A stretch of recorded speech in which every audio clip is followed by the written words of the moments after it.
I was awaiting extradition in the Albuquerque County Jail for a deal that went sour in Arizona where a DEA agent got shot.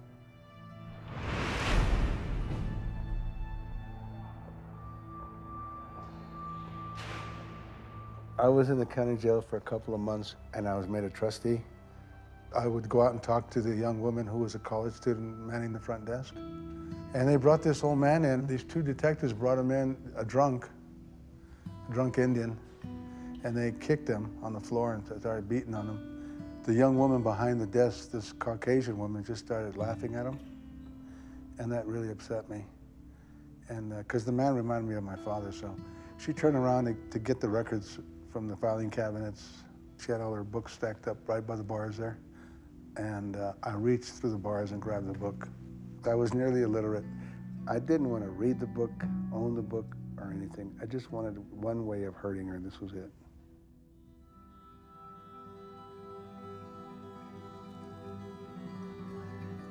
I got back to my cell. I started tearing out the pages to create a small bonfire, and as the fire and the flame grew and the illumination got brighter and brighter, I caught the word dog, and I caught the word water, and I caught the word sheep. And it felt like I had stumbled into a lost treasure, something that you just fall upon as a kid and don't know what it is, but you know it's valuable. And you know it glows, and you know it's got worth.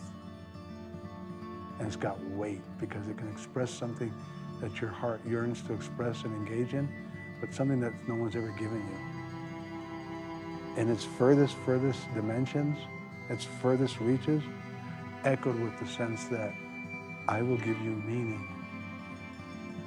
I will give your chaos order.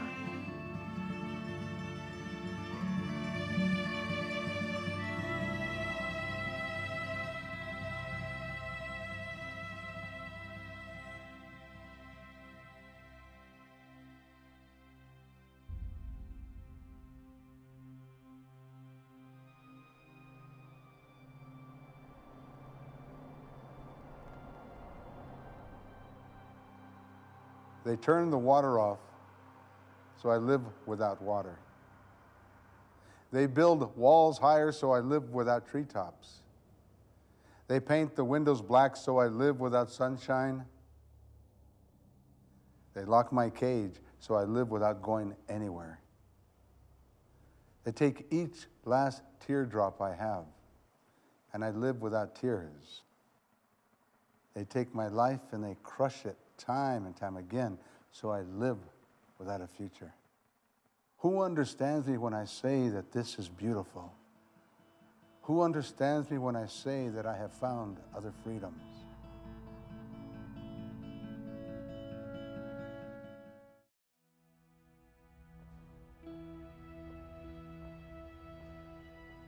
I've been in jail a lot of times for small stuff like fighting and stealing. I call it the pocket change crime.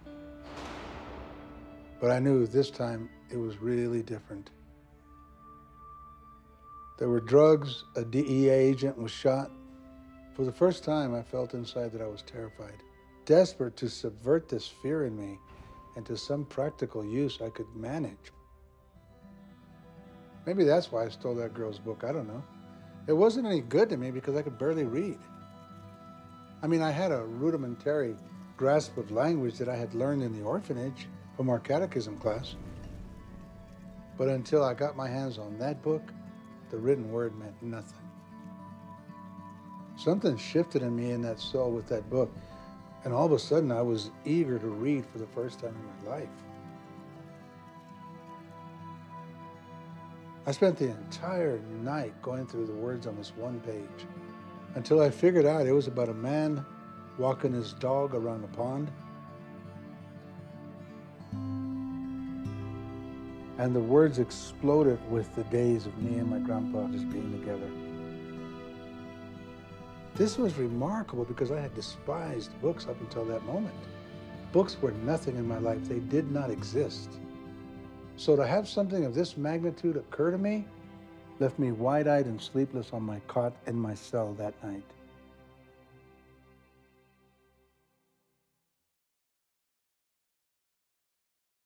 Bonafide was in the cell to my right, and he was one of the most feared men in prison. He had a reputation of having killed 3 men on the yard the last time they let him out of his cell. He liked me for some reason, and we got along fine. But when I was down there, I mostly kept to myself. It was a lot safer. I just wanted to do my time.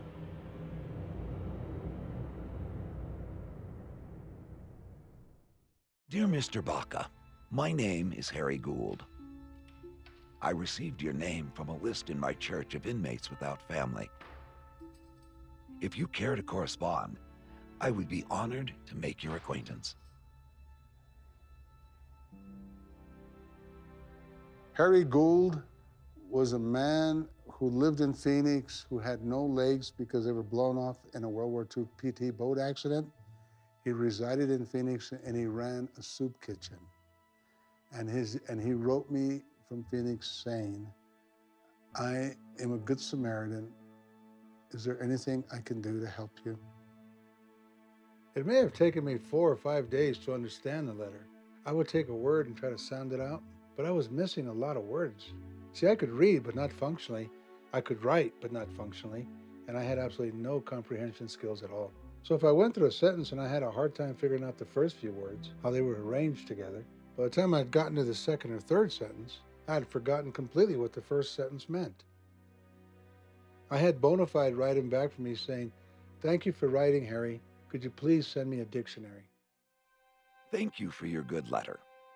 As you requested, I have enclosed a dictionary. As you learn to write, do not worry too much about structure, etc. Just write, and your familiarity with language will evolve naturally. When I finally got my own dictionary, that's when I started to write.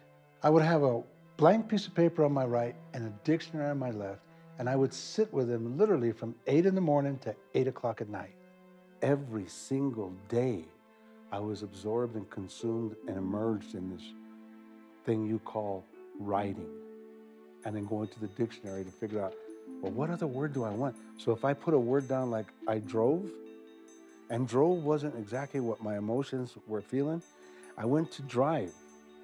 And there was other words that meant drive, and I'd go to those other words. And there was other words that meant those other words, and I went to those other words, and I went to those other words, and those other words, until I had 70,000 meanings for drive. And this whole world opened up for me, and I could write the word that I wanted that matched my emotions. And when you find that, it's like finding a track in the wilderness. You're not gonna let go of that track. You're gonna keep on tracking it. Your writing is getting stronger. It is very clear to me that you are developing a style of your own, a range of vision and approaches, and a strong use of language. Continue writing and studying as much as you can, and keep working with the men around you.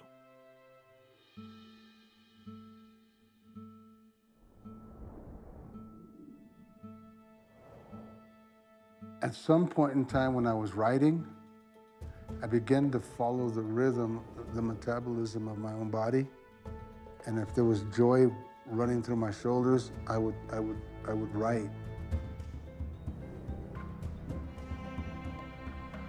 When my emotion on the line was extinguished, I would drop down with a punctuation to show my emphatic passion for that particular experience that I was writing about. And he said, "My God, these are incredible poems." And I thought, really, these are poems? And before I knew it, I just couldn't stop writing poetry. I would send out poem after poem to him every day, every day, every day.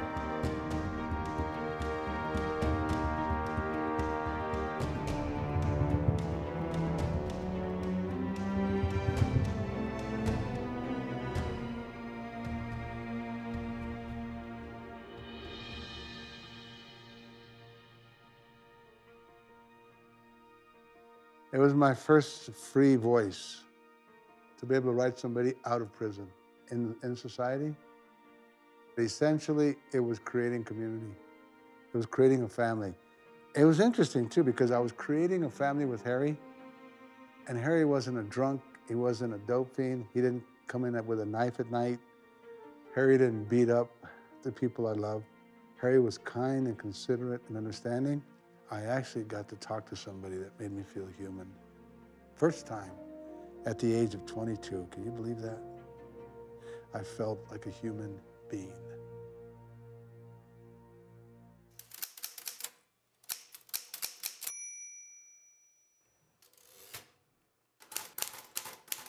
Dear Cy, I'm sending you 3 poems for possible publication.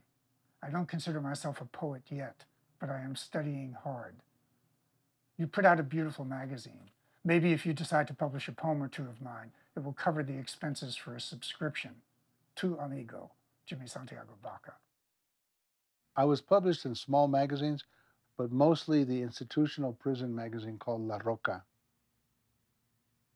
Some of my friends urged me to submit my poems to other magazines outside the walls, and the Sun magazine was one of the first ones.